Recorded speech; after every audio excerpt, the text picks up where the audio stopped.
Okay, so you're a stay-at-home mom and want to earn some extra money in the Amazon influencer program. Here's a bunch of ideas that you could use in the life that you are living right now. So these are idea lists, these are videos, these are just a bunch of different things, so you can write them down. You can save this for later, but here we go. So if you have more than one kid, you can basically share ideas that survived your 2 or 3 kids. Maybe it's sippy cups, maybe it's backpacks, maybe it's strollers. Something where you used with multiple kids that you absolutely love. You could review those items.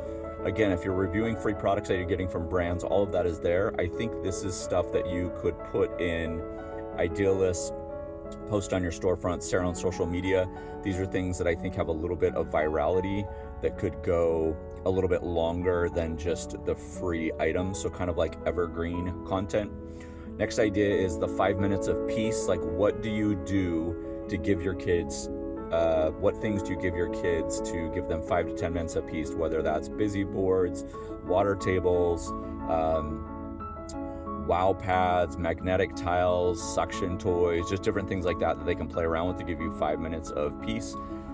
Mealtime, what does that look like? Silicone bibs, snack cups, sippy cups, all of those are deeply evergreen because people are constantly buying those things. So it's not just, oh, this is a one-time thing for a holiday. These are things that people are actually buying regularly. The other thing that I remember, there's that, like, I don't know if you call it like bewitching hour or whatever, but there's that time right before dinner, either when partner gets home from work and it's kind of crazy, but like you could talk about cooking sets, slow cookers, things that give you 20 minutes of time, and those are relatable all year long. Sensory and kind of mess-free activities. I talked a little bit about some of those, but any kind of busy bags, no mess coloring, and you can kind of frame that idea around like, hey, these are rainy day lifesavers, or these are like, hey, you know, daycare is closed today. If you have younger kids that are going to daycare and something happens at daycare, somebody gets sick, and so you have kids home and it's like you're not your normal routine. Talking about routines, you have nap time, sleep time set up.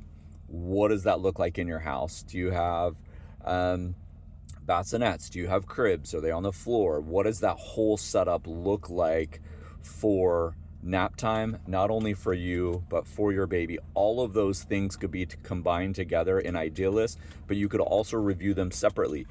If you've tried a couple of different things, you could actually compare those. Comparison videos are going really, really well right now on Amazon.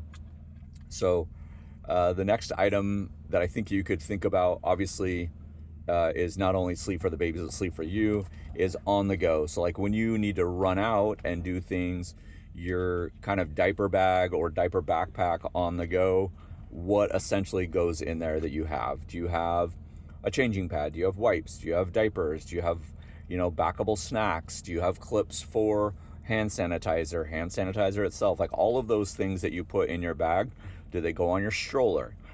One that we don't talk about maybe enough is postpartum mom survival stuff. So it's like, what do you recommend, or what did you use to get through postpartum? I think that's something that you could actually create an entire channel about. And this is recommendations for the parents, not the kids. So this is something for women that are going through postpartum, things that helped you get through it, that you could put together in an idea list or share on your social media. Again, these are things that you could share on Pinterest, Instagram, Facebook, wherever you're following, TikTok, for example, that you could share recovery stuff, easy self-care, different things like that. I think organization is always good, whether it's the room or in a living room. So toy cupboards, storage bins, books, different things like that. Those are always good. People love being organized, so you could do all of those things with organizers. Another huge list that you could do is kind of like birthday lists. So things that you can do for a 1-year-old or a 2-year-old or a 3-year-old or a 4-year-old, and put those together in lists. And this would be stuff that you would actually buy, not just crappy stuff. Like, what would you actually want for your 1-year-old or your 2-year-old?